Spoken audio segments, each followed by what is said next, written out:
Chapitre 1. Le silence à Hawthorne Hall. La tempête était arrivée tôt cette année-là.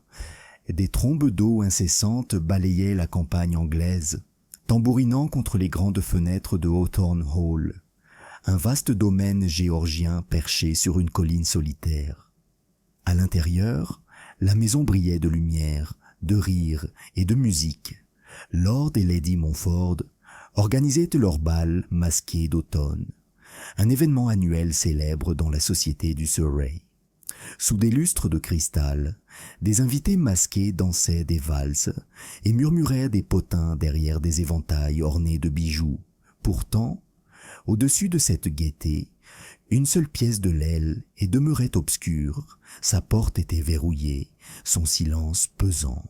Il était presque minuit lorsque les rires s'éteignirent. Un valet de pied, pâle et tremblant, fit irruption dans la salle de bal, sa livrée trempée collée à lui. « Monseigneur, balbutia-t-il, il y a un problème dans le couloir est. La porte du salon bleu, elle était verrouillée, monsieur, mais il y a un bruit à l'intérieur. » L'orchestre sombra dans un silence gêné, tandis que la foule se retournait.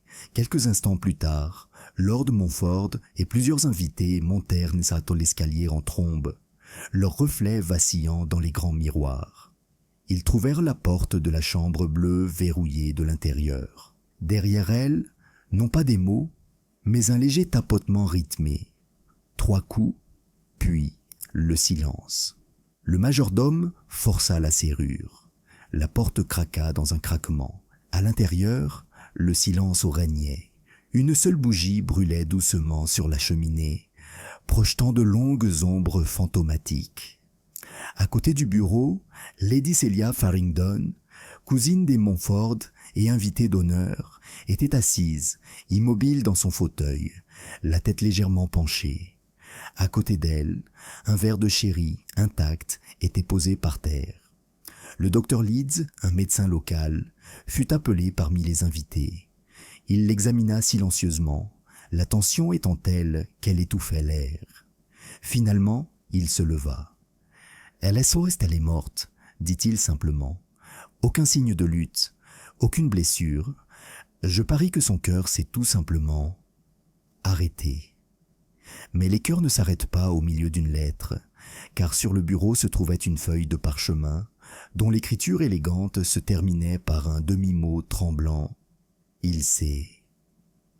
À l'aube, le domaine était fermé.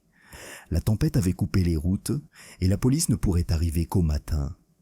Les invités, toujours coincés dans Hawthorne Hall, murmuraient des théories autour d'un thé froid et de cigares éteints. Du poison, disaient certains, une malédiction, disaient d'autres.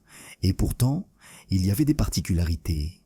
Une légère odeur de parfum, bien que Lady Celia n'en portât pas ce soir-là.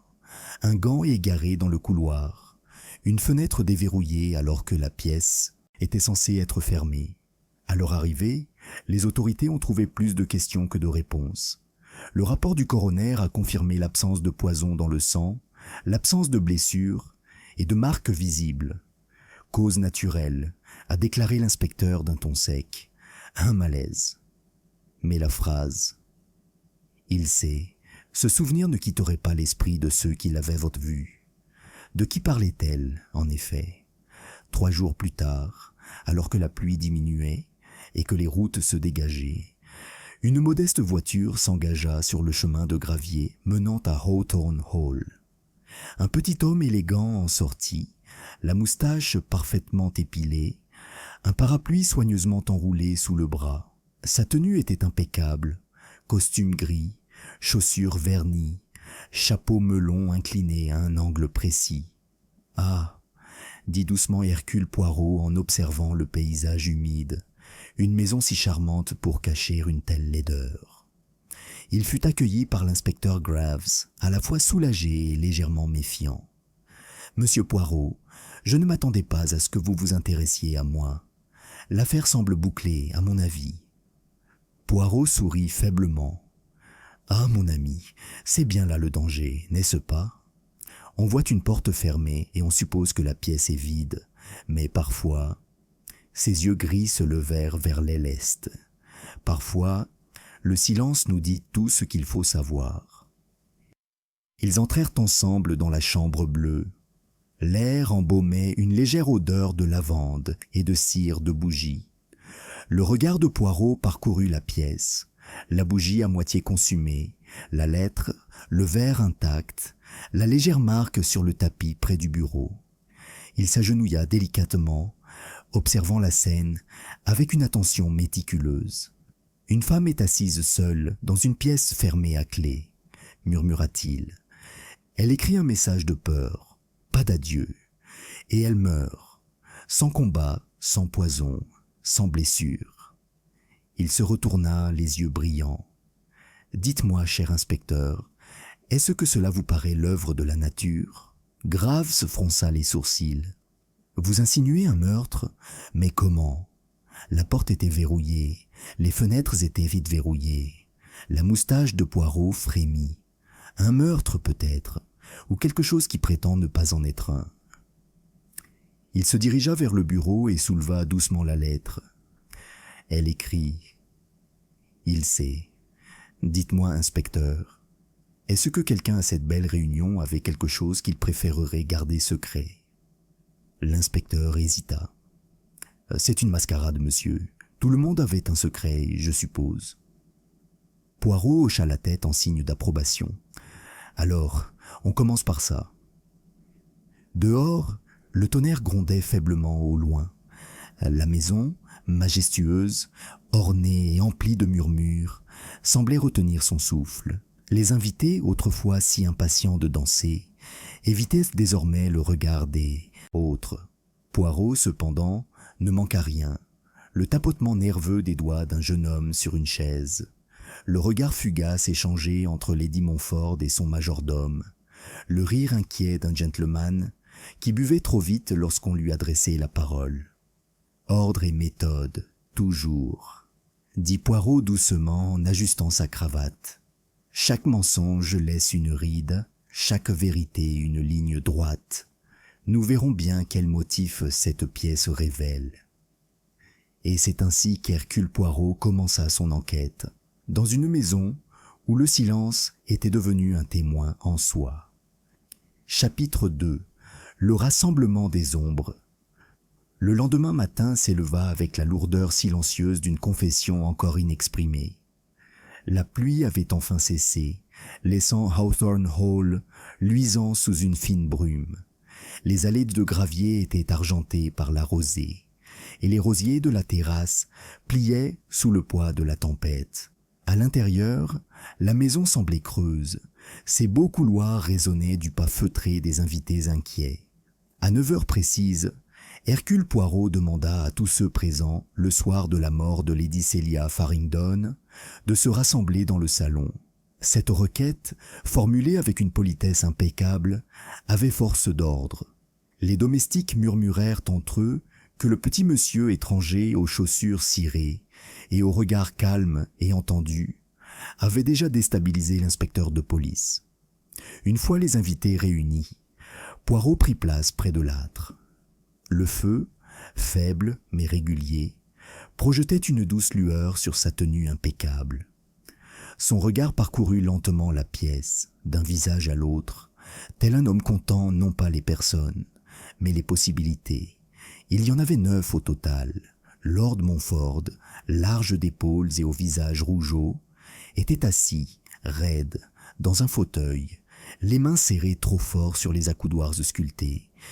À côté de lui, Lady Montford, pâle et posée, semblait l'image même de la maîtrise de soi, même si son regard se tourna un instant vers la porte de la chambre bleue, au bout du couloir. Le colonel Harrington, un soldat à la retraite au regard de faucon, se tenait près de la fenêtre, la pipe éteinte, la mâchoire serrée. À côté de lui, mademoiselle Eleanor Vane, auteure de romans d'amour et compagne la plus proche du défunt, tordait son mouchoir de dentelle, jusqu'à ce qu'il semble prêt à se déchirer. Le jeune Simon Farringdon, le neveu de Lady Celia, était nonchalamment installé sur un canapé, l'air trop décontracté, le regard errant dans la pièce comme celui d'un animal nerveux. Sa sœur, Béatrice, lui faisait face, silencieuse, attentive, ses doigts caressant l'anse de sa tasse de thé. Bien que le liquide fût froid depuis longtemps, le révérend Arthur Blythe, dont la paroisse englobait Hawthorne, s'éclaircit doucement la gorge, comme pour combler ce silence pesant. Au fond, se tenait Miss Adelaide Pierce, la femme de chambre de Lady Montford, le regard noir perçant, l'expression indéchiffrable. Enfin, le majordome, Monsieur Kemp, grand, discret, et apparemment sculpté dans du bois poli, attendait à la porte. Poirot inclina gracieusement la tête. « Mesdames et messieurs, vous avez eu la gentillesse de m'accorder votre attention. Je vous en remercie. » Son accent, bien que précis, portait une légère mélodie qui donnait à la moindre suspicion un air civilisé. « Nous sommes ici, » poursuivit-il, « pour discuter des événements de la nuit dernière, la mort de Lady Celia Farringdon. Les autorités peuvent la qualifier de naturelle, mais moi, Hercule Poirot, je ne crois pas que la mort vienne dans une telle pièce sans y être invité. » Simon émit un petit rire, bref et cassant.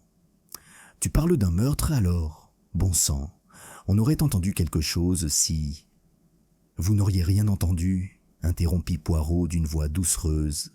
« C'est ce qui est là, ce qui est le plus remarquable. Le silence, mon ami, en dit long. » Il se tourna légèrement vers Lord Montford. « Monseigneur, si vous aviez l'amabilité, Lady Celia était-elle en bonne santé ?»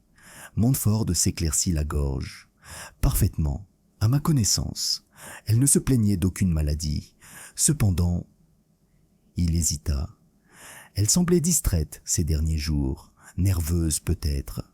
Ma femme et moi avons supposé que c'était la fatigue du voyage. » Le sang-froid de Lady Montford vacillait légèrement.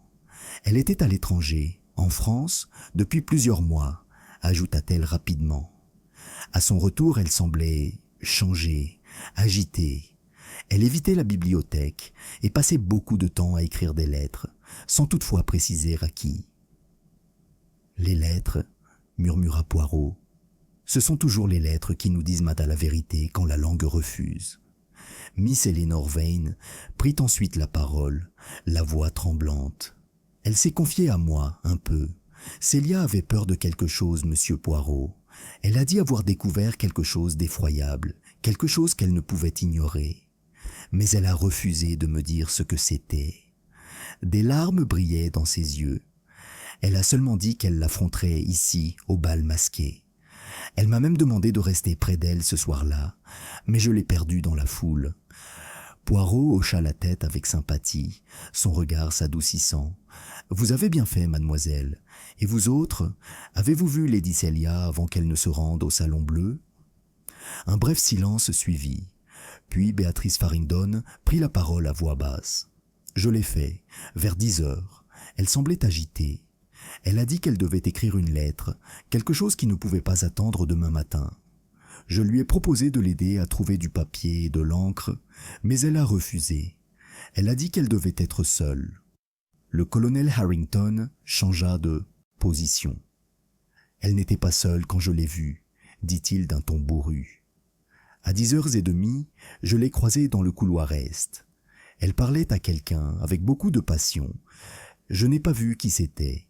Ils étaient tous deux tournés vers l'arrière, masqués par le bal. » La révélation parcourut la pièce comme un vent froid. Les yeux de Poirot se plissèrent, mais son expression demeura sereine. « Ah, des silhouettes masquées, dans le couloir sombre, » songea-t-il doucement. « Et pourtant, on n'en retrouve qu'une plus tard, enfermée à l'intérieur. Curieux, n'est-ce pas ?» Le révérend Blythe joignit les mains. « Monsieur Poirot, tout cela est vraiment sinistre. Cette femme est morte, que Dieu ait son âme. Fouiner dans ces dernières heures me paraît indécent. » Poirot lui lança un regard doux et compatissant. « Au contraire, mon père, les ignorer serait indécent. Lady Celia mérite la vérité, pas les platitudes. » Il commença à arpenter la pièce, lentement et pensivement. « Considérons ce que nous savons. Une pièce fermée à clé, une femme qui craignait quelque chose, un message laissé en suspens, un rassemblement d'invités, chacun avec ses propres complexités. Son regard se posa sur la servante, Adelaide Pierce. « Dites-moi, mademoiselle, avez-vous servi Lady Célia ce soir-là » Le ton d'Adélaïde était calme, mais sec. « Non, monsieur. Je sers Lady Montford. Mais j'ai apporté des bougies supplémentaires dans le couloir est, avant le début du bal. Il faisait froid dans la salle bleue, la cheminée tire mal par temps humides. »« Et la fenêtre ?» demanda Poirot. « Elle était fermée, monsieur, verrouillée de l'intérieur. Je l'ai vérifiée moi-même. »« Très bien, » murmura Poirot. « Alors peut-être avons-nous une énigme dans une autre. » Lord Montford fronça les sourcils. « Que suggérez-vous, monsieur? Que quelqu'un l'a tué et ensuite... Quoi? Qu'il a verrouillé la porte de l'intérieur. » Poirot sourit faiblement. « Ce n'est pas impossible, monseigneur, seulement gênant. » Il se tourna vers l'inspecteur. « Monsieur Graft, s'il vous plaît, je souhaite examiner à nouveau la lettre et la vitre à côté d'elle. » L'inspecteur les apporta. Poirot se pencha sur le drap, sans jamais vraiment le toucher. « Il sait, » murmura-t-il. « Pas j'ai peur, pas il me trouvera. Mais il sait, cela implique une culpabilité ailleurs, savoir, pas menacer. Et pourtant... » Ses yeux se levèrent, acérés comme des lames. Elle l'écrivit à la hâte, sa main trembla.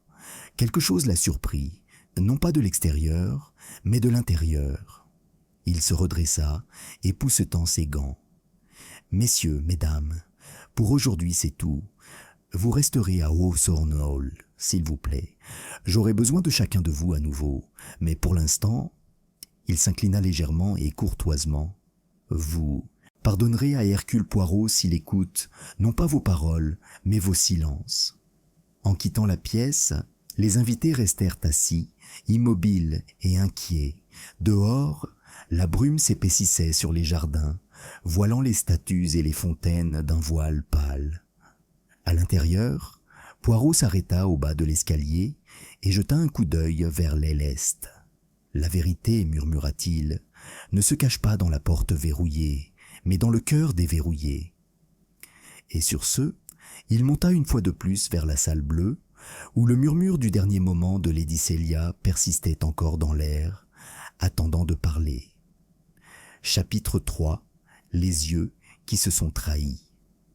Lorsque l'horloge du grand hall sonna 11 heures, Hercule Poirot avait commencé sa série d'interrogatoires privés. L'orage avait laissé place à un calme discret, celui qui rendait chaque son, le craquement du plancher, le murmure de la pluie tombant des combles, étrangement distincts. Le salon s'était transformé en une salle d'interrogatoire silencieuse, le feu tamisé et les rideaux tirés. Poirot était assis à une petite table en acajou, un carnet fermé devant lui, même s'il ne semblait jamais s'en servir. Son esprit, comme toujours, était son plus fidèle registre. L'inspecteur Graves se tenait discrètement près de la porte, les bras croisés, sans dire un mot. Il avait déjà appris que, lorsque Poirot interrogeait, le silence était un allié plus efficace. La première à entrer fut mademoiselle Éléonore Vannes, la romancière. Elle portait une robe bleu pâle, à col montant, et serrait entre ses doigts tremblants un chapelet de perles. « S'il vous plaît, monsieur Poirot, » dit-elle d'une voix douce mais pressante, « je vous ai dit tout ce que je savais. » « Ah, mais voyez-vous, mademoiselle, » sourit Poirot en lui faisant signe de s'asseoir. « À vrai dire, c'est comme un parfum délicat. Il faut le tester encore et encore, pour être sûr qu'il n'est pas mélangé à quelque chose de moins agréable. » Ses yeux s'écarquillèrent légèrement. « Tu crois que je mens ? Je crois que tu... protèges, » dit doucement Poirot. « Un ami peut-être, ou toi-même. » Éléonore baissa les yeux. « Lady Célia était comme une sœur pour moi. Je ne pourrais jamais lui faire de mal. »« Non, bien sûr que non, » dit-il doucement. « Mais dites-moi, cette horrible chose qu'elle a découverte a-t-elle mentionné un nom ? » ?»« Non, juste qu'elle craignait quelqu'un dans la maison. » Poirot se pencha légèrement. Dans la maison, dites-vous, c'est curieux, elle était partie en France. On aurait pu croire que le danger l'avait suivie. Depuis à l'étranger, ne l'attendait pas à la maison. Elénore déglutit difficilement. Peut-être qu'elle parlait des Montford ou des Farrington. La famille a des secrets, tu sais, de vieux secrets. Poirot haussa légèrement les sourcils. Ah, et comme les Anglais chérissent, nommas, leurs vieux secrets, ils les polissement comme l'argenterie et les enferment avec le même soin. Sa voix tremblait. Tu les trouveras, n'est-ce pas? Qui a fait ça? Il inclina délicatement la tête. Mademoiselle, ce n'est pas le meurtrier que je trouve, c'est le vérité. Les deux, ils dînent souvent à la même table, mais pas toujours ensemble. Lorsqu'elle fut partie, Poirot resta assis quelques minutes, le regard pensif fixé sur le feu. « La peur, murmura-t-il. Non pas de ce que l'on sait, mais d'être connu. » Le colonel Harrington entra ensuite. Ses bottes claquèrent bruyamment sur le sol, tandis qu'il entrait, le menton haut, la mâchoire serrée. « Je ne vois pas ce qu'il y a d'autre à dire, monsieur. Cette femme est morte, une affaire tragique, mais ce n'est plus notre affaire. »« Ah, mais non, » répondit Poirot avec douceur. « C'est l'affaire de tous ceux qui étaient pâtés près d'elle cette nuit-là. La mort, colonel, est un invité indésirable. Elle n'entre pas sans y avoir été autorisée. » Le colonel s'irrita. « Vous m'accusez ?» Poirot sourit. « Je n'accuse personne, monsieur, j'observeur. Par exemple, j'observe un homme discipliné qui a du contrôle, mais dont les mains tremblent légèrement lorsque je mentionne le nom de la dame. » La mâchoire du colonel se crispa. « C'était une connaissance, c'est tout. » »« En effet. Et pourtant, vous l'avez croisée dans le couloir. Vous avez dit qu'elle parlait avec véhémence. Elle était bouleversée, c'est tout. Je lui ai dit de se ressaisir. Le théâtre ne sied pas à une femme de son rang. » Le ton de Poirot resta léger. « Et la personne à qui elle a parlé, vous ne pouviez pas voir son visage? »« Non, masqué, grand, peut-être un homme, mais je ne peux pas le jurer. » Les yeux de Poirot brillèrent. « Vous êtes votre soldat, non? Vous remarquez les détails. Sûrement quelque chose. Une voix, un geste. » Harrington hésita. La voix était basse, calme, presque familière. « Familier, » répéta doucement Poirot. « Alors peut-être, colonel, Lady Célia n'était-elle pas la seule à craindre d'être reconnue? » Harrington lui lança un regard dur. « Vous déformez les mots comme un avocat, monsieur Poirot. »« Non, mon ami, je les redresse, » dit-il en désignant poliment la porte. « Merci, ce sera tout, pour l'instant. » Une fois le colonel parti, Poirot tourna brièvement son regard vers la fenêtre. Le brouillard s'était épaissi, transformant les jardins en une pâle brume. Au loin, un corbeau lança un appel rauque et insistant. Poirot se tapota le menton d'un air pensif. Lady Montford entra ensuite, chaque ligne de sa posture mesurée. Sa robe était stricte, ses perles discrètes. Elle regarda Poirot avec une grâce méfiante. « Monsieur, mon mari et moi avons été très coopératifs.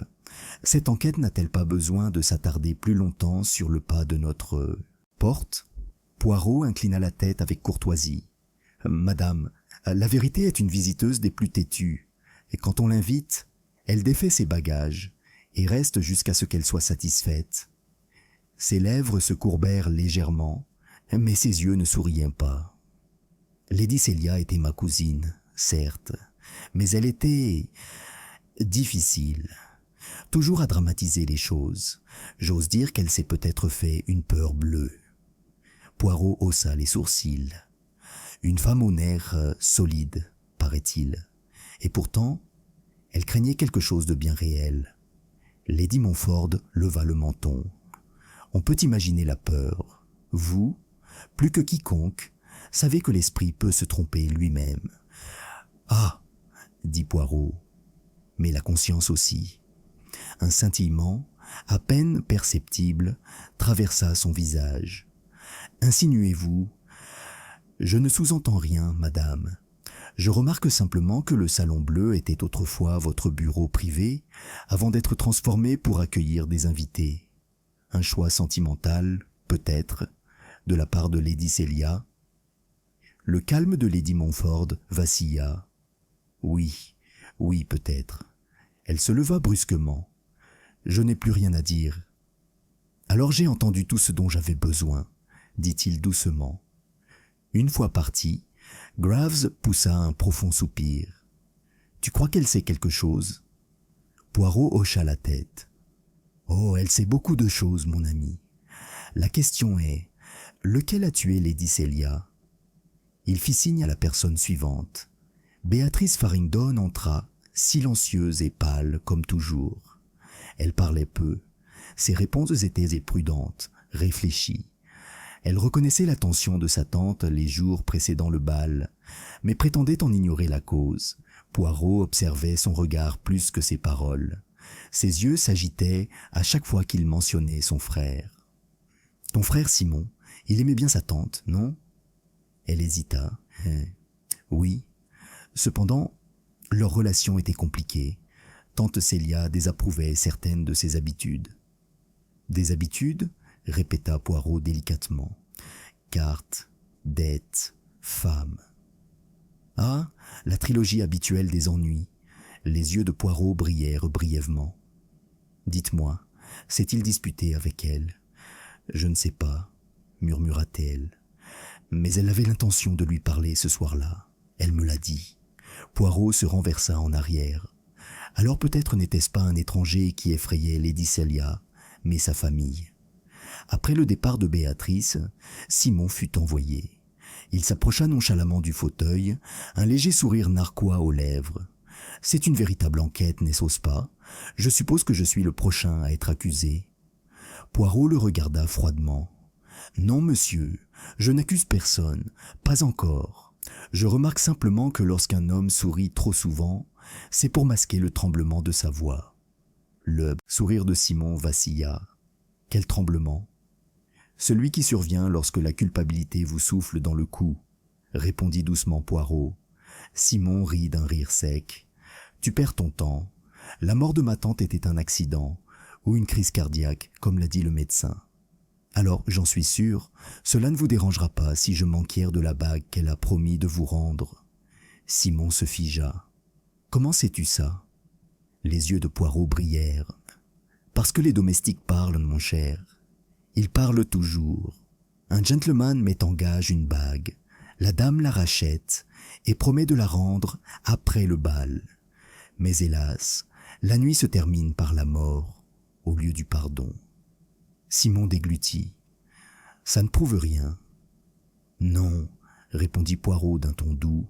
« Mais ça me dit qu'il y avait besoin d'argent, et c'est souvent dans ces besoins que l'on trouve la clé du mobile. » Quand Simon partit enfin, le silence qui suivit parut vivant. Poirot se leva et lissa sa cravate. Chaque visage, chaque voix. « Ils me disent qu'Alok assiste quelque chose, » murmura-t-il. « Mais ce sont les yeux qui trahissent la vérité. Ils ne peuvent pas se mentir à eux-mêmes. » Graves se pencha en avant. « Tu as déjà des soupçons, n'est-ce pas ?» Poirot sourit faiblement.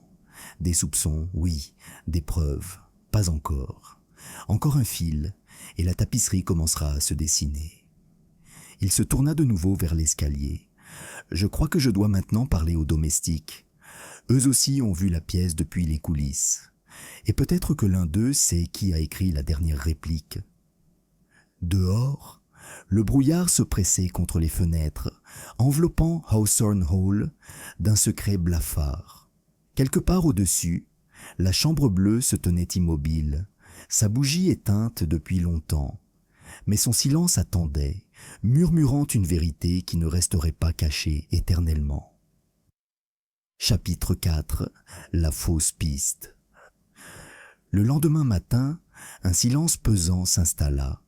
Le brouillard s'était dissipé, mais un vent impétueux soufflait maintenant dans les couloirs de Hawthorne Hall, faisant vibrer les vieilles vitres comme des doigts impatients. À l'intérieur, la maisonnée s'était installée dans un rythme de civilité maladroite, celui né de la peur déguisée en politesse. Les domestiques s'aimaient se déplacer silencieusement, et les invités évitaient les lestes, comme si la chambre bleue elle-même pouvait les entendre. Dans la salle à manger, l'inspecteur Graves attendait Poirot. Son uniforme semblait fraîchement repassé, mais ses yeux étaient rouges de manque de sommeil. Sur la table devant lui se trouvaient plusieurs feuilles de papier ministre, couvertes d'une écriture soignée et de tampons officiels. « Le rapport du coroner est arrivé, » dit-il à l'entrée de Poirot, « et je crois que cela règle tout. » Poirot retira soigneusement ses gants et s'assit. « Ah, mais vous entendez, êtes-vous aussi certain, cher inspecteur? Rien que cela me rend méfiant. » Graves esquissa un mince sourire. « Eh bien, écoutez-moi bien avant de douter. Le coroner confirme une insuffisance cardiaque soudaine. Aucun signe d'empoisonnement, aucune blessure, aucun corps étranger. Elle avait subi une tension nerveuse, le stress du voyage, peut-être un bouleversement émotionnel, et son cœur a lâché. Un cas tragique, certes, mais pas criminel. » Poirot remuait délicatement son thé, et pourtant le message est toujours là. Il sait. « Tu ne trouves pas ça curieux ?» Graves soupira. Une coïncidence peut-être, ou alors elle écrivait quelque chose de complètement différent, une lettre à un ami peut-être. « Il sait », répéta doucement Poirot, comme s'il goûtait les mots. « Ce n'est pas la phrase d'une femme qui écrit une lettre amicale, mon ami. C'est le cri de quelqu'un qui craint d'être découvert. » « Découverte de quoi ?» s'interrogea l'inspecteur. Elle n'avait rien à cacher, ou du moins rien que quiconque ait découvert. J'ai enquêté sur ses antécédents. Pas de dette, pas de scandale, pas d'amant caché dans les buissons, et chaque invité a un alibi. Le colonel jouait aux cartes dans la salle de billard. Les Montford recevaient les invités, et les domestiques étaient là. Même le jeune Simon, qui semblait vous intéresser tant, a été vu en train de boire avec la moitié des hommes dans la salle de bal jusqu'après 11 heures. La moustache de Poirot tressaillit. Ah oui, l'alibi, le coussin confortable sur lequel les coupables se reposent si souvent. Grave fronça les sourcils. « Tu crois qu'il mente ?»« Je pense, » dit Poirot, « qu'un homme qui joue trop librement apprend vite à bluffer. Mais n'allons pas trop vite. » Il se leva gracieusement et se mit à arpenter la pièce. « Dites-moi, le rapport médical, il n'a trouvé aucun poison, dites-vous. Pourtant, a-t-il été testé pour tous les poisons ? » « Tout cela pourrait être testé au laboratoire du village, » répondit Graves. « Ils sont limités, bien sûr. »« Précisément, » répondit doucement Poirot. « Il existe des substances suffisamment subtiles pour échapper à ces instruments. Et plus dangereux encore, il existe des méthodes de meurtre qui ne laissent aucune trace. » Graves renifla. « Quoi, de la magie ?» Poirot sourit. « La psychologie, mon cher. Une arme plus tranchante que n'importe quelle lame. Il est tout à fait possible que la mort de Lady Celia ait été persuadée. » L'inspecteur fronça les sourcils. « Persuadée ? » ?»« Oui, » dit Poirot. « Un mot murmuré, une vérité révélée, un secret affronté. Le cœur, il s'arrête non pas sous l'effet du poison, mais sous l'effet de la terreur. » Graves se frotta les tempes. « Alors, tu dis que quelqu'un l'a terrifiée ?» Les yeux de Poirot brillèrent. « Ou lui avoir fait croire qu'elle serait démasquée. Quoi qu'il en soit, c'est un meurtre sous un autre nom. » Avant que l'inspecteur puisse répondre, on frappa violemment à la porte. Le majordome, Kemp, se tenait là, le visage pâle. « Un message pour vous, messieurs, » dit-il en tendant à Poirot un mot plié. Il a été retrouvé glissé sous la porte de la chambre bleue. Poirot l'ouvrit avec précaution. L'écriture était inégale, presque désespérée. 3 mots seulement. « La femme de chambre le sait. » Il leva les yeux. « Et qui a trouvé ça ?»« Une des servantes, monsieur, la jeune Clara. Elle nettoyait le hall quand elle l'a remarqué. » Poirot échangea un regard avec Graves. « Alors, inspecteur, nous avons peut-être un premier fil de vérité. Moins d'1 heure plus tard, Adelaide Pierce, la femme de chambre de Lady Montford, fut amenée dans le petit bureau pour être interrogée. Elle se tenait droite, son uniforme sombre, impeccable, l'air calme. « Vous souhaitiez me voir, monsieur Poirot ?»« Oui, mademoiselle, » dit Poirot. « Il semble que votre nom nous ait été suggéré. » Son expression ne changea pas. « Suggéré ? Par qui ? » ?»« Par quelqu'un qui reste anonyme, » répondit Poirot d'un ton doux. « Mais peut-être pourriez-vous nous éclairer ? Vous étiez près du salon bleu le soir du bal masqué. » « J'ai apporté des bougies dans le couloir avant le début du bal, comme je vous l'ai dit hier. Après cela, j'ai accompagné Lady Montford jusqu'à son départ. Je n'avais aucune raison d'y retourner. » Poirot joignit les mains. « Et pourtant, on vous a vu près de cette aile vers 11 heures. » Son sang-froid vacilla. « Par qui ? » ?»« Par quelqu'un qui observe beaucoup et parle peu, » dit Poirot d'un ton neutre. « Vous portiez quelque chose, une petite valise peut-être ?» Adélaïde hésita. « Une boîte d'allumettes, monsieur. Je suis allé allumer le feu dans la chambre de Lady Montford. Le vent l'avait éteint, c'est tout. »« Très bien, » demanda Poirot en étudiant son visage. « Et Lady Montford, était-elle réveillée ? » ?»« Oui. »« À quelle heure t'a-t-elle renvoyé ? » ?»« Vers minuit. » Poirot sourit faiblement. « Si tard ? Ça doit être agréable de servir une maîtresse qui aime la conversation. » Le regard d'Adélaïde se durcit. « Madame a le sommeil léger, monsieur.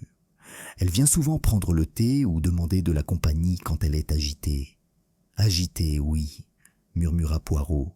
« Et cette nuit-là, était-elle agitée avant ou après la mort de Lady Célia ?» Adélaïde ne dit rien.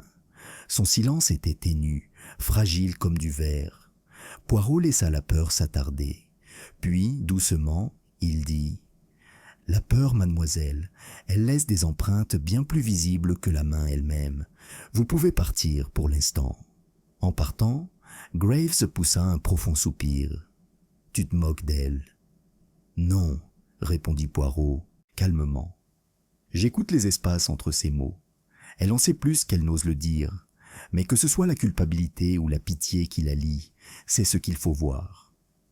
Il se tourna de nouveau vers la chambre bleue. « Venez, inspecteur, revoyons la scène. » Ils parcoururent ensemble le couloir silencieux, l'air frais et lourd. La chambre bleue était inchangée, un léger parfum de lavande persistait au rideau. Poirot examina à nouveau le bureau, ses doigts caressant le parchemin, la bougie, le verre intact. Puis il se pencha, scrutant la moquette. « Voilà, mon ami, l'empreinte est toujours là, à côté de la chaise. » Graves plissa les yeux. « Oui, et alors ?»« C'est la marque d'une autre chaise, » dit Poirot. « Une chaise qui a été retirée plus tard. Quelqu'un était assis en face de Lady Célia pendant qu'elle écrivait. Quelqu'un en qui elle avait suffisamment confiance pour l'admettre, même si elle le craignait. » Graves fronça les sourcils. « C'est peut-être une coïncidence. Les domestiques l'ont peut-être déplacé pendant le tumulte. » « Non, non, les domestiques ici, ils ne sèment pas le désordre dans une chambre de mort. Je le leur ai demandé moi-même. » Poirot s'approcha de la fenêtre et passa un doigt sur le loquet. « Toujours verrouillé, » murmura-t-il. « Pourtant je trouve cela très intéressant, une légère trace de suie sur le rebord. Voyez-vous, mon ami, même le crime le plus irréprochable laisse une ombre. » Graves secoua la tête. « Tu vois des fantômes, Poirot. La femme est morte de peur ou d'une crise cardiaque. À toi de choisir. Il n'y a pas de meurtrier ici. » Poirot se retourna, les yeux brillants. « Ah, mais c'est là que vous vous trompez. Le meurtrier arpente encore ses couloirs. Il boit du thé, sourit, écoute, et il attend que nous tirions la mauvaise conclusion. » Graves fronça les sourcils. « Et qui alors? La servante? Le colonel? Le neveu ?» Poirot se contenta de sourire, sa moustache se courbant comme un secret. « Patience, mon ami, même la plus belle tapisserie naît d'un mélange de fils. Le tableau se dessine, mais il n'est pas encore complet. » Alors qu'il quittait la chambre bleue, le vent hurlait dans les cheminées, emportant avec lui une légère odeur de cire brûlée. Ou était-ce du parfum? Poirot marqua une pause et se retourna. Le murmure, murmura-t-il, est plus fort maintenant. La pièce vide commence à parler. Il ferma doucement la porte derrière lui. Chapitre 5. Le jeu psychologique.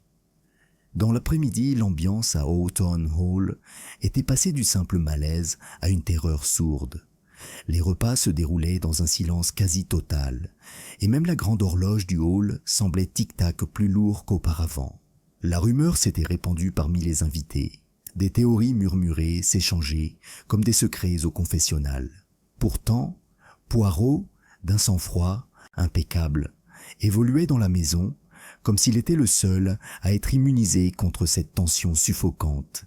C'est pendant le thé que son jeu psychologique commença. Il avait demandé à tous les invités de marque de se rassembler dans la véranda, une pièce vitrée surplombant les jardins embrumés. L'air était lourd du parfum des orchidées et de la terre humide. Le monde extérieur était pâle et indistinct. Lorsque le groupe fut rassemblé, Lord et Lady Montford, le colonel Harrington, Simon et Béatrice Farringdon, Miss Eleanor Vane et le révérend Blitz, Poirot s'assit près de la fontaine, joignant les mains avec une sérénité polie. « Mes amis, commença-t-il doucement, vous êtes vaguement fatigués, n'est-ce pas? La tension de cette tragédie pèse sur nous tous. Mais il y a une chose que vous devez comprendre à propos du meurtre. Il ne se contente jamais du silence. Il veut être connu. » Le révérend se tortilla, mal à l'aise. « Je ne vois pas ce qu'il y a de plus à ajouter, monsieur Poirot. La pauvre femme est morte, et nous avons tous été interrogés. » Poirot eut un léger sourire. « Oui, et pourtant je me sens insatisfait, car dans chaque mort, il y a un rythme, une régularité. La mort de Lady Celia n'était pas fortuite, c'était un message. La question est, à qui ? » Son regard se porta délibérément vers Simon, qui le fixa avec une indifférence feinte. « Peut-être, » poursuivit doucement Poirot, « le message était-il destiné à l'un d'entre vous ?» La main de Lady Montford se crispa sur l'accoudoir. « C'est grotesque, » murmura-t-elle. « Vous donnez l'impression que la mort de Célia était une mise en scène. » Poirot inclina la tête. « Madame, parfois le rideau tombe trop tôt, et l'acte final, il faut le reconstituer par ceux qui restent. » Il se leva et se dirigea d'un pas nonchalant vers la table où le thé avait été disposé. Ses gestes étaient en état précis, presque délicat, tandis qu'il se versait une tasse. « Voyez-vous, » poursuivit-il, « la méthode de ce crime est aussi intéressante que son mobile. Ce n'est pas la porte verrouillée qui m'intrigue, mais cœur ouvert. Quelqu'un, je crois, comprenait trop bien Dame Célia. Il savait y frapper non pas avec des armes ou du poison, mais par la peur. » Simon eut un rire rauque. « La peur, c'est absurde. Tu crois que quelqu'un l'a terrifiée ? Peut-être pas en criant « bouh !» derrière le rideau, dit Poirot d'un ton doux, mais en la confrontant à la vérité qu'elle redoutait le plus. La main de mademoiselle Vane se porta à la gorge. « Vous voulez dire du chantage ? » « Ah !» dit Poirot en se retournant brusquement. « Un mot intéressant, et qui vous vient si facilement à l'esprit, mademoiselle. » Ses joues délaissant pourprèrent. « Je ne voulais pas. »« Bien sûr que non, » interrompit Poirot d'un ton léger. « Mais cela révèle comment votre esprit associe la peur à la culpabilité. Un instinct au révélateur. » Lord Montford se leva brusquement. « Monsieur Poirot, c'est intolérable. Ma femme et moi avons invité ces invités de bonne foi. Nous ne tolérerons pas que notre hospitalité soit offensée. » Poirot se tourna lentement vers lui. « Monseigneur, vous me trompez. Je n'insulte pas votre hospitalité. Je cherche simplement à savoir ce qui a pu l'empoisonner. » Les mots restèrent sa pote suspendus dans l'air comme de la fumée. Pendant un long moment, personne ne parla. Poirot retourna à sa chaise et croisa une jambe sur l'autre. « Jouons à un petit jeu, s'il vous plaît, » dit-il doucement. « Il s'appelle observation. Je vais mentionner quelque chose, et vous me direz si elles éveillent un souvenir. » Il leva un doigt. 1. Une bague en or, gravée, mise en gage, rachetée. 2. Une lettre inachevée, portant les mots « Il sait ». 3. Une chaise à bouger. 4. Un murmure à l'extérieur d'une porte verrouillée. Un léger frisson parcourut le groupe. Simon remua, la main de Béatrice trembla sur ses genoux, et le regard de Lady Montford se porta brièvement sur sa servante, Adelaide Pierce, qui venait d'entrer discrètement pour remplir la théière. Poirot sourit faiblement.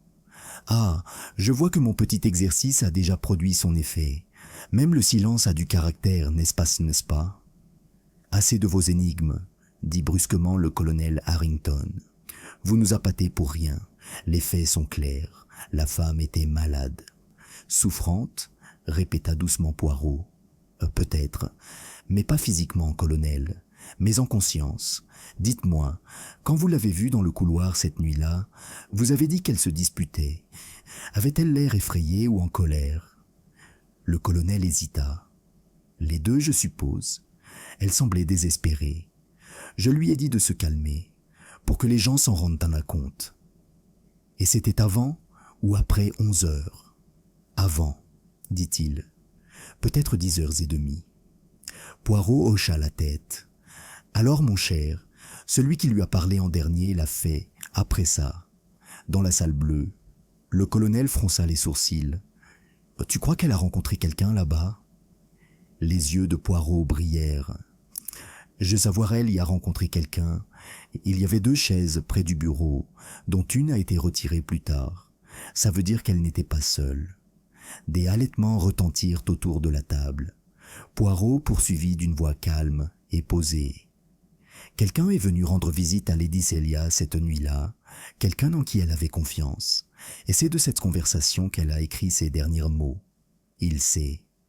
Il est possible, voire probable, qu'elle ait découvert ici une vérité sur une autre personne, une vérité suffisamment dangereuse pour lui coûter la vie. » Mademoiselle Vane joignit les mains. « Mais pourquoi ne pas appeler à l'aide? Pourquoi s'enfermer? »« Parce que, dit doucement Poirot, la personne qu'elle craignait n'était pas un inconnu. C'était quelqu'un dont la trahison l'avait frappé plus profondément que n'importe quel coup. » Les mots semblèrent se figer comme du givre.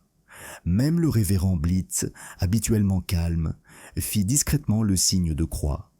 Lady Montford prit enfin la parole d'un ton glacial. « Monsieur Poirot, si vous voulez accuser quelqu'un, faites-le.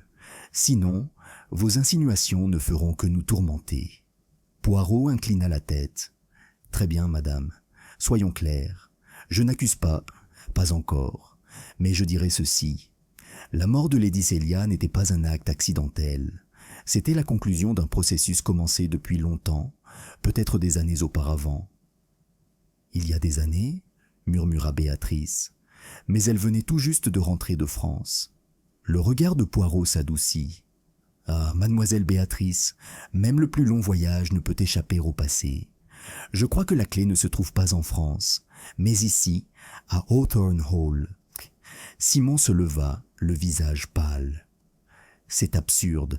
Tu essaies de nous effrayer, tout comme tu prétends que quelqu'un l'a effrayé. » La voix de Poirot s'aiguisa, sans toutefois s'élever. « Effrayé, oui, parce que la peur délie les langues, même la vôtre, monsieur Simon. Voyez-vous, vous vous révélez déjà par votre empressement à mettre fin à la partie. » Simon le fusilla du regard. « Tu crois que je l'ai tué ? » ?»« Je pense, » répondit calmement Poirot, « que vous n'avez pas encore appris à mentir avec élégance. » Le jeune homme claqua sa tasse de thé sur la table et sortit en trombe, la porte résonnant dans son sillage. Poirot soupira et se tourna vers les autres. « Vous voyez, mes amis, chaque esprit est une pièce verrouillée. Il suffit de frapper juste pour l'ouvrir. » Lady Montford se leva froidement. « Vous me pardonnerez, monsieur, si je trouve ce petit drame déplaisant. » Poirot s'inclina. « Je pardonne, madame, mais je n'oublie pas. » Une fois les invités dispersés, Poirot resta assis, le regard fixé sur le jardin pâle derrière la vitre. Graves, qui avait observé toute la scène en silence, s'approcha. « Vous jouez avec le feu, murmura-t-il. Vous allez forcer quelqu'un à se confesser. » Les yeux de Poirot brillèrent. « C'est précisément l'intention, mon ami. Le meurtre se cache dans les eaux calmes. Il faut les remuer pour voir ce qui en ressort. » Il se leva et lissa ses poignets. « Avant la nuit, je saurai qui me craint le plus, et de la peur naîtra la vérité. » Dehors, le vent hurlait à travers les haies, dispersant les feuilles sur la pelouse comme des esprits agités. Quelque part à l'étage, une porte se referma doucement, trop doucement. Le regard de Poirot se porta vers le bruit. « Tu l'entends, Graves ?» dit-il doucement. « La maison parle à nouveau. Chaque craquement, chaque murmure trahit les vivants plus que les morts. » Il se tourna vers l'escalier avec cette prestance précise, presque cérémonielle, qui lui était propre. « Venez, inspecteur, la chambre bleue attend à nouveau. Et cette fois, je crois qu'elle s'est souvenue de quelque chose. » Chapitre 6. Le deuxième silence. Le soir tomba rapidement sur Hawthorne Hall, apportant avec lui une humeur trop tendue pour être confortable et trop fragile pour dormir. Le brouillard s'était à nouveau épaissi, enveloppant les jardins d'un voile fantomatique. De l'intérieur de la maison montait un murmure de malaise. Des domestiques chuchotaient, des portes se fermaient doucement, et le tintement occasionnel d'un verre levé nerveusement mais rarement vidé. Poirot s'était retiré dans la bibliothèque, la lueur du feu dansant faiblement sur son profil immaculé, immobile, les yeux mi-clos, comme s'il écoutait quelque chose que lui seul pouvait entendre. L'inspecteur Graves entra, le visage ridé par la fatigue. « Vous les avez déstabilisés, Poirot. Simon n'est pas descendu depuis la scène du jardin d'hiver. Les autres arpentent les couloirs comme des oiseaux en cage. Vous vouliez la peur? Eh bien, vous l'avez. » Poirot ouvrit un œil. « Ah, excellent, car quand la peur se fait sentir, elle murmure la vérité. Dites-moi, inspecteur, qui fuit le plus ma présence? »« Lady Montford, » dit Graves. « Elle est confinée dans sa chambre. Elle prétend être malade. »« Souffrant, » murmura Poirot, ou réticent.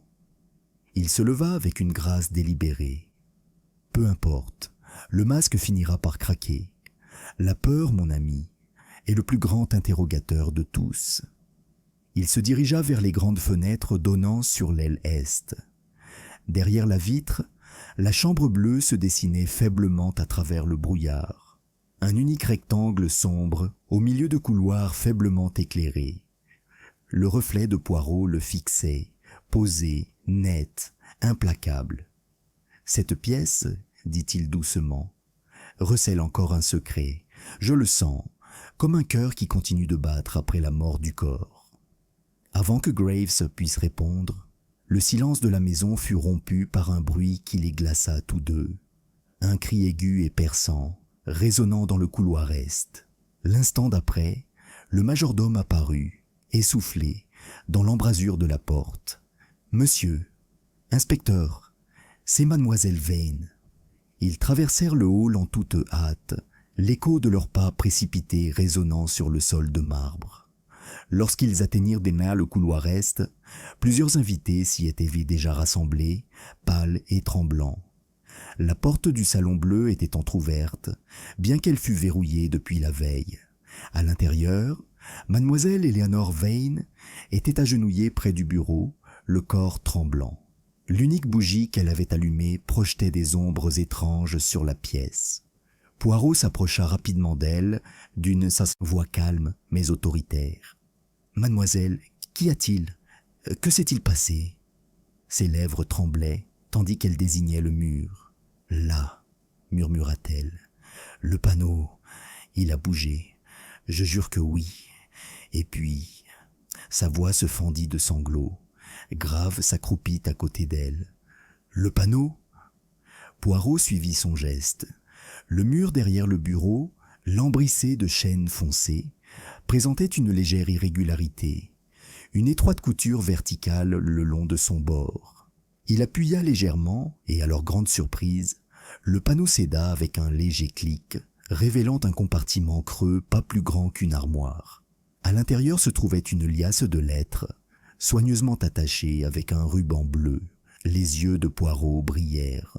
« Voilà », souffla-t-il, « la pièce se souvient. » Il tendit la main avec précaution et en sortit le paquet, des particules de poussière tourbillonnant autour de ses mains comme des fantômes. Graves en prit un et le déplia à la lueur des bougies. « Ils lui sont adressés, dit-il en parcourant rapidement le paquet, signé seulement de mes initiales. S.I.M. Henrietta Montford, murmura Poirot, la dame en personne.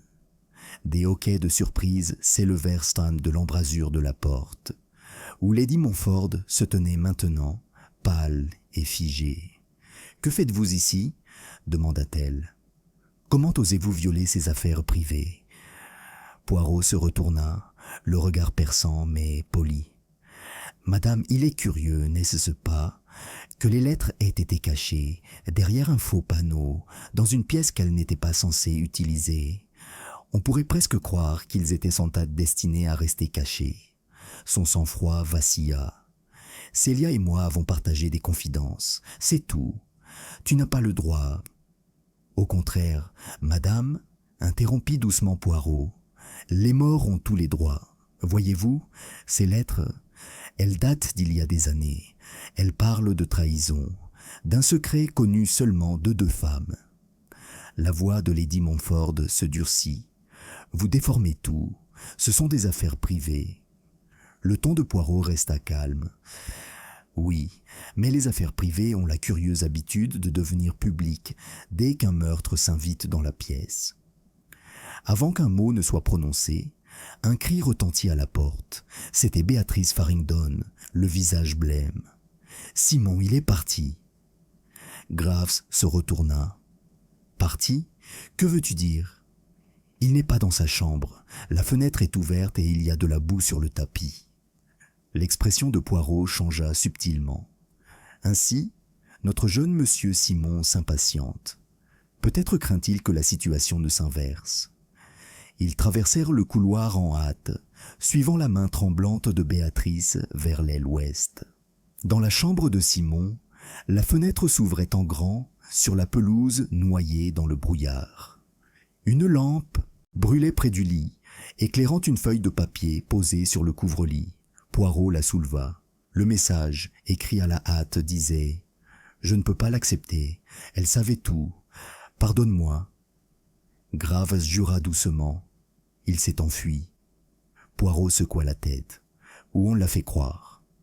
Il s'agenouilla, étudiant les traces de boue près de la fenêtre. « Tu vois ça, mon ami ? 2 paires. Une pour sortir, une pour rentrer.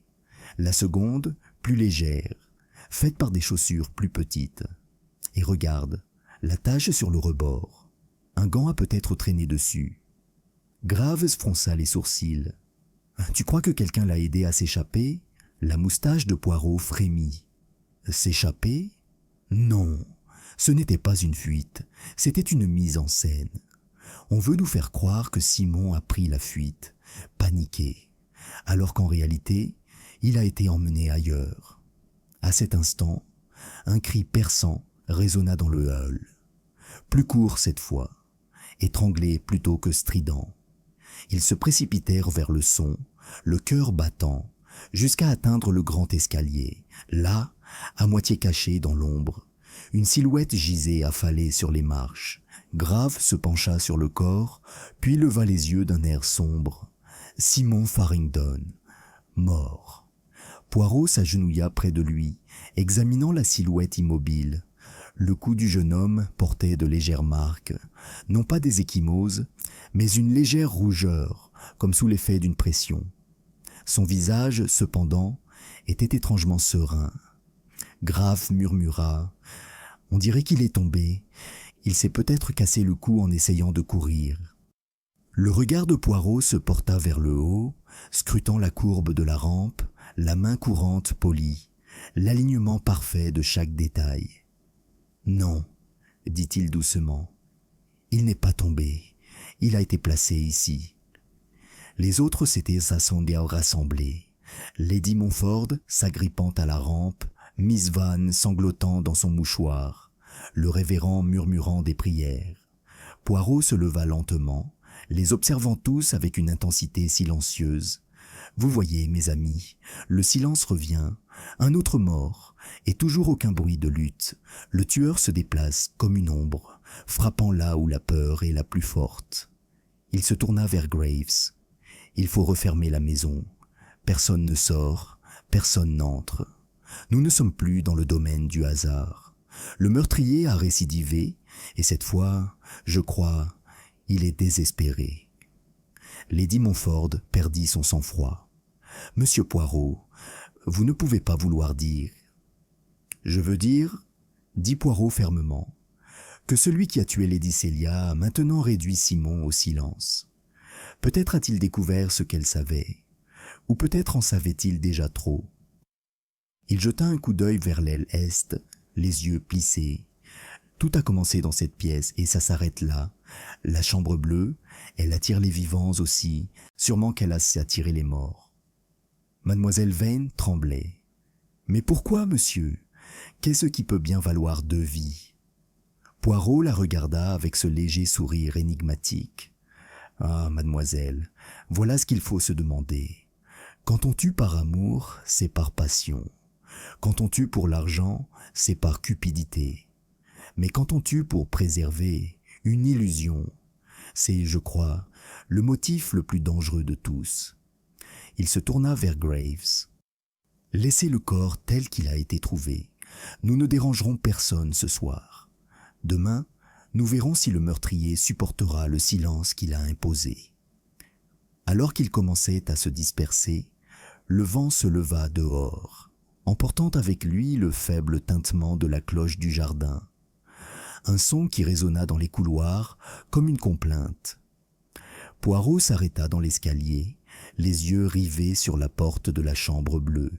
« Le second silence est tombé, » murmura-t-il. « Et maintenant, enfin, je sais quelle voix il a tenté de faire taire. » Chapitre 7. L'indice caché de Poirot. La nuit s'étendait longue et agitée sur Hawthorne Hall. Un épais brouillard s'attachait aux fenêtres, et l'horloge lointaine du clocher sonna 2 heures, avant que le silence ne revienne complètement dans la maison. Seul Poirot restait éveillé, assis dans la bibliothèque, sa petite silhouette se découpant sur la lueur du feu. Les flammes vacillaient sur le sol ciré, reflétant le bord impeccable de ses chaussures, l'éclat de son épingle à cravate en argent, le léger sillon de son front. Il avait peu parlé depuis la découverte du corps de Simon Farringdon. Les autres s'étaient retirés, pris de peur et de confusion. Seul l'inspecteur Graves restait à proximité, arpentant la pièce avec l'attention d'un homme, en quête de résolution, mais craignant les conséquences. « Je dirais ceci, » murmura Graves. « J'ai vu des tueurs de sang-froid, Poirot, mais celui qui a fait ça... » Il s'interrompit, se frottant les yeux d'une main lasse. « Tuer 2 fois dans la même maison, en quelques jours, c'est de la folie. » Poirot ne leva pas les yeux. « Non, mon ami, c'est du calcul. » Graves fronça les sourcils. « Tu crois vraiment que Simon ne s'est pas suicidé ?» Poirot attisa distraitement le feu avec un petit tisonnier. S'il s'était suicidé, inspecteur, aurait-il pris la peine de laisser de faux aveux? Ce mot... Elle savait tout. Ah, c'est une idée astucieuse, certes, mais trop pratique. Le nœud du paquet est trop soigné. Le meurtrier voulait qu'on ferme la boîte avant de regarder à l'intérieur. Graves s'appuya sur la cheminée. « Alors tu crois que Simon a été réduit au silence ?» Poirot hocha lentement la tête. « Oui, il était réduit au silence parce qu'il commençait à parler. Souvenez-vous, la dernière fois qu'on l'a vu, il était en colère. Il a quitté la véranda après mon petit jeu. Très bien, mais la colère s'estompe vite. La culpabilité, en revanche, s'installe. Je crois qu'en rentrant dans sa chambre, il voulait avouer quelque chose, peut-être même à moi. Mais quelqu'un est arrivé avant. L'inspecteur soupira. Vous avez un suspect en tête. Les yeux de Poirot brillèrent. J'ai un schéma, inspecteur. Les visages, c'est comme un puzzle. Mais les coins, ils commencent à s'assembler. Il se leva alors et ajusta ses menottes. Venez, revenons à la chambre bleue. C'est la clé, et les clés mentent rarement. Les deux hommes avançaient doucement dans les couloirs, leurs pas étouffés par l'épaisseur des tapis. La chambre bleue les attendait, inchangée, mais vibrante d'une tension sourde. Poirot entra le premier, inspirant lentement. L'air sentait vaguement la cire brûlée, et autre chose, quelque chose de métallique et de froid. Il alluma les appliques et reporta son attention sur le bureau. Les lettres trouvées derrière le panneau étaient soigneusement empilées. Poirot les parcourut, ses doigts gantés, veillant à ne pas tacher le papier. « Voyez-vous, murmura-t-il, ces lettres, elles sont de Lady Montford à Lady Celia, et non l'inverse. Elles parlent de regret, de honte, d'une vérité longtemps cachée. S'il l'apprend un jour, lit-on, cela ruinera tout. » Grave se pencha. « Il parle de Lord Montford ?» Poirot sourit faiblement. « Peut-être, ou peut-être un autre « il ». On ne peut pas deviner. Les Anglais aiment tant l'ambiguïté affective. Il posa les lettres et s'agenouilla près de l'âtre. Là, dans l'ombre de la grille, une faible lueur attira son regard. Il tendit la main et en sortit un petit objet à moitié fondu. C'était une clé en métal, fine et délicate, dont le manche était tordu par la chaleur. Grave cligna des yeux. « Qu'est-ce que c'est ?» « Une clé, » dit doucement Poirot, « mais pas celle de cette pièce. Vous voyez sa forme ? Elle est taillée pour quelque chose de plus petit, un tiroir peut-être, ou un coffret à bijoux, et elle a été brûlée récemment. Quelqu'un aurait voulu la détruire, mais n'a pas eu le temps de finir. » Graves s'accroupit à côté de lui. « Détruit après la mort de Célia ?» Poirot hocha la tête. « Oui, c'est là tout l'intérêt. Le deuxième crime cache le premier. Quand Simon a été tué, le meurtrier a profité de la confusion pour effacer quelque chose d'essentiel. Mais ils ont été interrompus, peut-être par le cri de mademoiselle Vane. Il se leva et épousseta la suie de ses gants. Maintenant examinons cette clé. Elle était cachée ici, dans la même pièce que la première victime. Elle appartenait donc à Dame Célia. La question est, qu'a-t-elle déverrouillé ? Graves se frotta le menton. Sa chambre, peut-être ? Poirot secoua la tête. Non, non. Une clé si petite qu'elle ne rentrerait pas plus loin qu'une boîte. Quelque chose de précieux, quelque chose de secret. Il se tourna brusquement vers le coin où se trouvait un petit meuble laqué. De facture raffinée, ces tiroirs étaient aussi délicats que des pièces de puzzle. Poirot l'examina attentivement, puis en choisit un et vérifia le bord dentelé de la clé. Elle s'y glissa partiellement avant de se tordre inutilement. « Pas celle-là, » murmura-t-il. « Mais l'idée, elle est juste. » À cet instant, un léger craquement dans le couloir les interrompit. Poirot jeta un coup d'œil vers la porte. « Nous avons de la visite, » murmura-t-il. Adélaïde Pierce, la femme de chambre, se tenait sur le seuil, les yeux écarquillés. « Monsieur, pardonnez-moi, j'ai vu la lumière. J'ai pensé que vous auriez besoin d'aide. » Le ton de Poirot était courtois mais inquisiteur. « Vous êtes très prévenante, mademoiselle, à une heure aussi tardive. Mais dites-moi, avez-vous déjà vu cette clé ?» Elle hésita. « Non, monsieur, je ne peux pas dire que je l'ai fait. »« Non ?» Poirot plissa les yeux. « Curieux, car je remarque une petite brûlure sur votre main gauche, près du pouce. Une flamme de bougie, peut-être. » Son sang-froid vacilla. « Oui, j'en ai renversé un en nettoyant le couloir. » Poirot sourit faiblement. « Ah, très maladroite, mais il est étrange, n'est-ce pas, que la nuit même où la bougie est tombée, cette clé se soit retrouvée brûlée dans le feu. Son visage se vida de toute couleur. Je ne sais pas ce que tu veux dire. Bien sûr que non, dit Poirot d'un ton léger. Vous pouvez partir, mademoiselle, mais soyez prudente, n'est-ce pas? Le feu a tendance à revenir à ceux qui jouaient avec. Une fois parti, Graves murmura. Tu penses qu'elle pavasse, qu'elle est impliquée? Poirot la regarda pensivement. Impliquée? Peut-être pas dans l'acte lui-même, mais dans sa dissimulation, assurément. Les domestiques, mon ami, savent toujours les vérités que leurs maîtres enfouissent. Il s'approcha de la fenêtre et regarda dans le brouillard. Il y a autre chose. Regarde là-bas, le chemin en contrebas et qui mène à la serre. Le gravier est dérangé. Graves le rejoignit. Quelqu'un est sorti ce soir. Oui, dit Poirot, et les empreintes, étroites, précises, ne sont pas celles d'un homme. Ce sont des chaussures de femme. Je crois que Lady Montfort a pris l'air, bien qu'il soit 2 heures du matin. C'est curieux, n'est-ce pas? Ils se hâtèrent dehors, suivant la faible trace dans l'herbe mouillée. La serre se dressait devant eux, ses vitres luisantes d'humidité. À l'intérieur, à travers la vitre embuée, ils distinguèrent une faible lueur. Poirot entra le premier, instantanément enveloppé par la chaleur et le parfum de la terre. Au fond de la pièce, à l'ombre d'un grand palmier, Lady Montfort se tenait debout. Vêtue d'une robe pâle, son visage fantomatique à la lumière de la lanterne. Elle tenait dans ses mains une petite boîte en bois, ancienne, ornée, dont le fermoir était désormais brisé. Elle sursauta à leur entrée, la voix sèche. « Que faites-vous ici ?» Poirot s'approcha, l'air indéchiffrable. « Je pourrais vous poser la même question, madame. Voyez-vous, je me demandais ce que notre petite clé ouvrait. Et maintenant, je crois avoir trouvé la réponse. » Sa prise sur la boîte se resserra.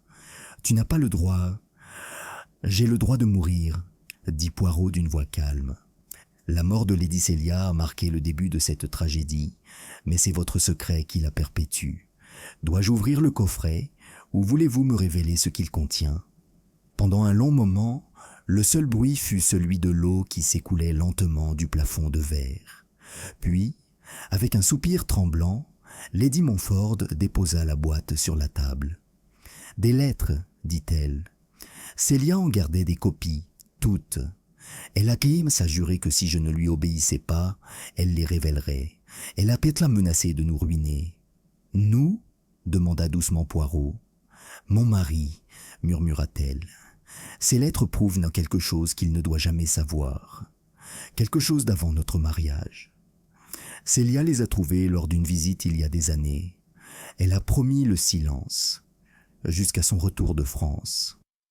Et elle est venue chercher son prix, dit Poirot. Lady Montfort hocha faiblement la tête. Mais je jure que je ne lui ai fait aucun mal. Je voulais juste la raisonner. Le regard de Poirot ne vacilla pas. La raison, madame, a de multiples formes, et quand la raison fait défaut, la peur fait le reste. Il referma doucement la boîte. Tu me pardonneras si je garde ça précieusement jusqu'au matin. En quittant la serre, Graves lui lança un regard inquiet. Tu crois que c'est elle? Poirot secoua lentement la tête. Non, elle est coupable de secret, mais pas de meurtre. Le véritable meurtrier se cache encore, quelqu'un qui sait faire de la culpabilité une arme. Il regarda une fois de plus vers la maison enveloppée de brume. Les fenêtres clignotaient faiblement comme des yeux qui observaient. « Le motif est terminé, » murmura-t-il. « Maintenant, je dois tracer la ligne finale. » Chapitre 8. Le rassemblement au crépuscule. À l'aube qui perçait le brouillard, Hawthorne Hall était plongé dans un silence inquiétant. Ce silence qui ne semble pas paisible, mais suspendu, comme si l'air lui-même attendait son dernier souffle. Les domestiques parlaient à voix basse, les invités évitaient le regard, et même les horloges semblaient tic-tac plus doucement, conscientes que le temps lui-même était surveillé. Hercule Poirot, cependant, se déplaçait dans la maison avec la précision calme d'un homme disposant des pièces sur un échiquier. Chaque mouvement était délibéré. Une question posée ici, un regard échangé là, une pause suffisamment longue pour faire sursauter quelqu'un sous son regard. Dans l'après-midi, la nouvelle s'était répandue. Monsieur Poirot souhaite voir tout le monde au salon à 7 heures. La convocation portait le poids de la finalité. À 7 heures, alors que le soleil disparaissait derrière les collines, les invités se rassemblèrent. Le salon, autrefois illuminé par les rires, ressemblait désormais à une salle de jugement. Les rideaux avaient été tirés, laissant les derniers rayons dorés du jour éclairer le tapis persan et les meubles cirés. Le grand lustre au-dessus d'eux brillait telle une constellation figée. Lord Montfort se tenait près de la cheminée, les mains jointes derrière le dos, l'air sombre. Lady Montfort était assise, raide, à ses côtés, les yeux légèrement rivés sur l'insomnie. Le colonel Harrington arpentait la pièce près des fenêtres, la mâchoire crispée, les doigts crispés sur sa pipe éteinte. Béatrice Farringdon s'accrochait à sa chaise comme un enfant pris dans l'orage, tandis que Miss Vane, pâle et tremblante, refusait de soutenir le regard de qui que ce soit. Le révérend Blitz murmurait une prière à voix basse, et Adélaïde Pierce se tenait près de la porte, le visage indéchiffrable. Quand Poirot entra, tous les regards se tournèrent. Il s'inclina légèrement, dominant la pièce de sa petite silhouette. Derrière lui, l'inspecteur Graves le suivait, un porte-document en cuir à la main. « Mes amis, » commença Poirot d'une voix douce mais claire, « je vous remercie de votre patience. Je sais que ces jours n'ont pas été faciles. 2 morts, l'une apparemment naturelle, l'autre violente, et une maisonnée remplie de peur. Mais je vous prie, pour un court instant encore, de supporter ma compagnie, car ce soir, la vérité parlera, par l'ordre, par la raison, et par les petites cellules grises. » Un léger frémissement parcourut le groupe. Les doigts de Lady Montfort se resserrèrent autour de la coudoir de son fauteuil. Poirot s'avança lentement vers le centre de la pièce. Commençons par ce que nous savons. Lady Celia Farringdon, retrouvée morte dans une pièce fermée à clé. Un message laissé derrière elle. Il sait. Ni blessure, ni poison, ni lutte. Un second mort, Simon Farringdon, retrouvé au pied de l'escalier. Là encore, aucune trace de lutte. Une remarque cette fois. Elle savait tout.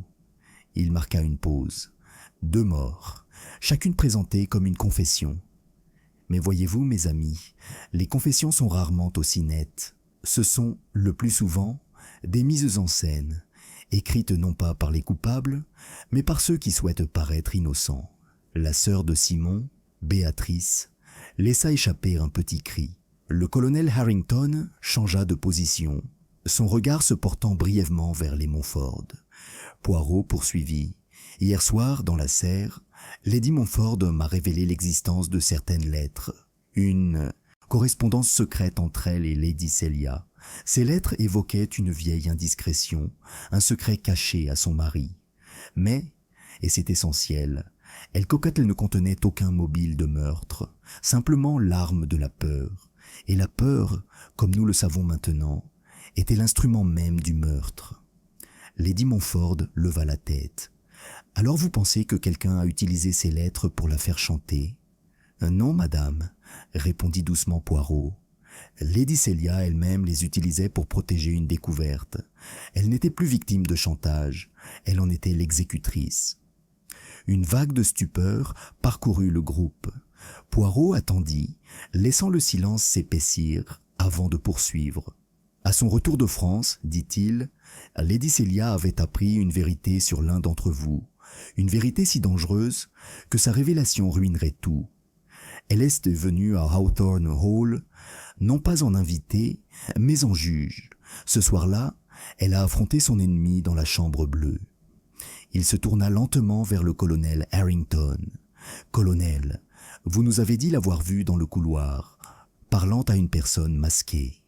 Vous ne pouviez pas voir son visage, mais la voix, disiez-vous, vous était familière. Vous aviez raison. Elle était familière parce que c'était la vôtre. Harrington se raidit. Le mien, c'est absurde. Poirot leva la main. Permettez-moi. Vous étiez son complice autrefois, il y a des années, en France. Une affaire n'est-ce pas? L'argent a changé de main. Des documents ont été falsifiés. Lady Celia l'a découvert lors de ses voyages. Elle a menacé de le révéler. Et vous, mon colonel, aviez tout à perdre. Votre réputation, votre pension, votre belle image de l'honneur anglais. Le visage du colonel s'assombrit. Vous n'avez aucune preuve. Au contraire, dit Poirot, la malle de Lady Celia contenait un ensemble de papiers, des traites bancaires portant votre signature sous un faux nom, et les lettres qu'elle conservait, bien qu'adressées à Lady Montford, mentionnaient un tout autre homme. Celui qui a profité de la tromperie. C'était vous, colonel. Des cris de surprise fusèrent d'art dans la pièce. Harrington fit un pas en avant, la voix basse et tremblante. Si elle l'avait découvert, elle aurait pu me ruiner. Mais je jure que je ne l'ai pas tuée. Je l'ai affrontée, certes, mais elle était vivante quand je suis parti. Ah, dit doucement Poirot. Vivante, oui, mais terrifiée. Voyez-vous, ce n'est pas vous qui l'avez tuée, colonel. Vous lui avez simplement insufflé la peur dont un autre s'est emparé. Vous avez laissé la porte ouverte, au sens figuré, et peut-être même au sens propre. Il se retourna, les yeux plissés vers la servante. « Adélaïde Pierce, voulez-vous avancer, s'il vous plaît ?» Toutes les têtes se tournèrent. La servante obéit, ses gestes lents et prudents. « Oui, monsieur ?» Poirot la regarda avec bienveillance. « Mademoiselle, vous êtes loyale, n'est-ce pas? À Lady Montford, à sa maison, à l'ordre des choses. Mais parfois, la loyauté, mal placée, devient une vertu dangereuse. » Elle n'a rien dit. « La nuit de la mort de Lady Celia, poursuivit Poirot, vous avez livré des bougies dans le couloir est. Vous avez prétendu ne jamais être retourné dans la chambre bleue. Mais la vérité est tout autre. Vous y êtes entré, après que Lady Celia se soit évanouie de peur, après que le colonel Harrington l'ait laissée tremblante. Vous l'avez vue seule, l'avez crue morte, et avez compris que ce qu'elle détenait pouvait détruire votre maîtresse. Vous avez pris les lettres qu'elle avait écrites à Lord Montford, lettres révélant la vieille liaison, et les avez cachées derrière le panneau. Les lèvres de la servante s'entr'ouvrirent. Ce n'est pas vrai. Poirot s'approcha. Et quand Simon Farrington découvrit que sa tante n'était pas morte de cause naturelle, quand il commença à poser des questions, vous reprit peur. Vous l'attirâtes dans l'escalier, peut-être sous prétexte d'aveu, et vous lui ôtâtes la vie aussi discrètement que la première fois. Ni par le poison, ni par la force, mais par quelque chose de plus simple, un cordon de soie, peut-être un garrot. Son cou emportait la plus légère trace. Son sang-froid se brisa. « Tu ne peux rien prouver de tout ça. »« Ah, dit doucement Poirot, mais je l'ai déjà fait. Quand vous êtes entré ce matin pour apporter le thé à Lady Montford, vous portiez des gants, et pourtant votre manche gauche était brûlée.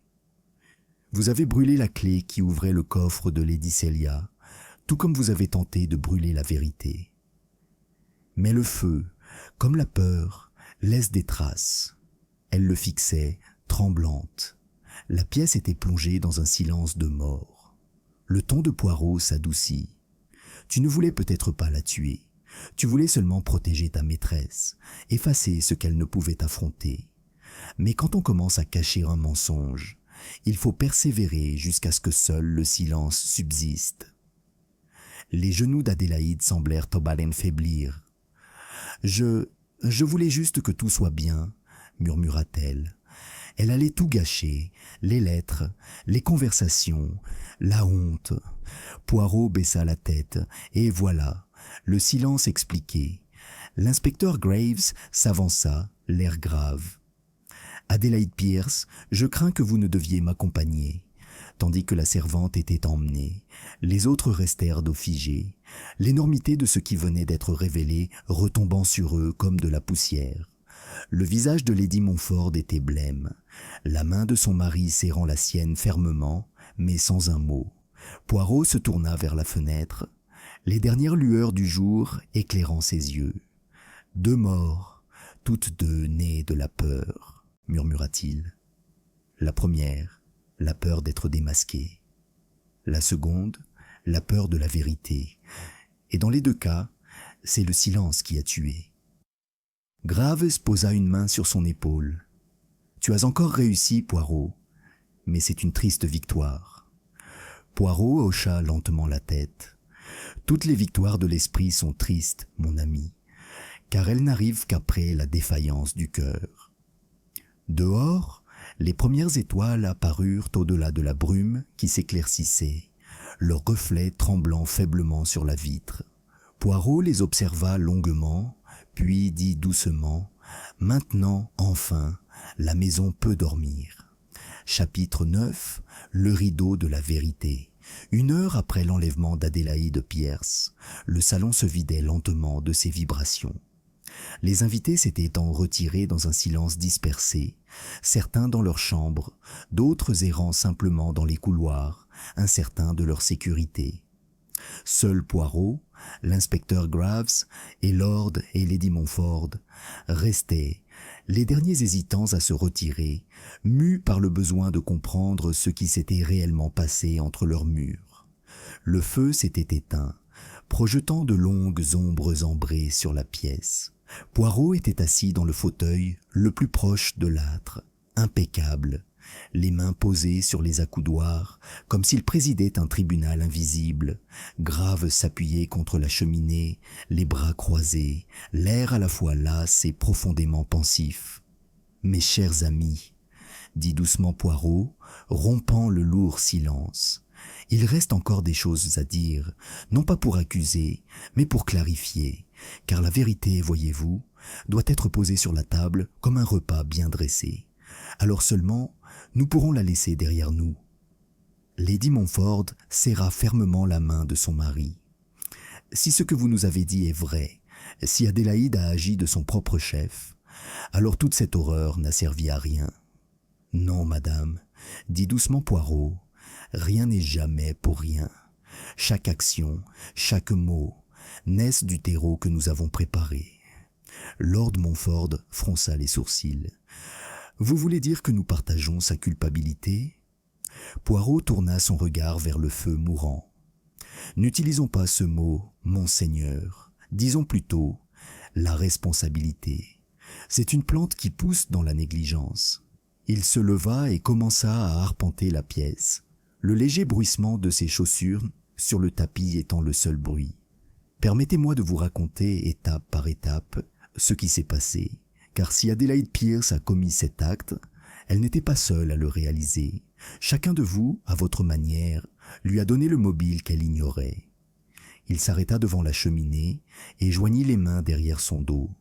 Lady Célia est revenue de France avec un secret, non pas le sien, mais celui de sa cousine, Lady Montford. Il y a des années, il y avait une lettre, indiscrète, passionnée, écrite avant votre mariage, madame, une lettre destinée à ne jamais être revue. Mais par malheur, elle tomba entre les mains d'un autre, le colonel Harrington. Celui-ci, alors endetté et en quête d'avantages, en garda une copie. Lady Célia, découvrant cela lors de son voyage en France, y vit une occasion de reconquérir son pouvoir. Elle pensait qu'en forçant Lady Montford à avouer, elle pourrait enfin consolider sa position au sein de cette famille. Le visage de Lady Montford était devenu pâle. Elle m'a dit qu'elle montrerait la lettre à mon mari, que si je n'acceptais pas ses conditions, elle la posterait elle-même. Poirot hocha la tête. Comme ça. Et ce soir-là, dans la chambre bleue, elle se prépara à faire exactement cela. Elle écrivit son message. Il sait. Ce que Lord Montford soupçonnait déjà, je crois. Mais avant qu'elle ait pu terminer, le colonel Harrington entra, attiré par son agitation. Il la confronta, exigeant qu'elle garde le silence sur ses propres indiscrétions passées. Leur conversation l'effraya terriblement, et lorsqu'il partit, elle s'effondra. Le choc que son cœur, déjà affaibli par la tension, lui insuffla l'apaise. Elle mourut non pas par la main, mais par la terreur. Grave parla doucement. Donc, le colonel ne l'a pas tuée. Non, répondit Poirot. Pas directement. Mais en la laissant inconsciente, il a omis d'appeler à l'aide, par fierté peut-être, ou par peur. Par cette omission, il est devenu son complice. Il se tourna alors vers Lady Montfort. Et puis, madame, arriva Adélaïde. Elle entra peu après. Elle trouva Lady Célia affalée sur sa chaise, sans vie, et les lettres éparpillées sur le bureau. Elle vit la vérité, votre secret, et elle paniqua. Elle craignit votre perte.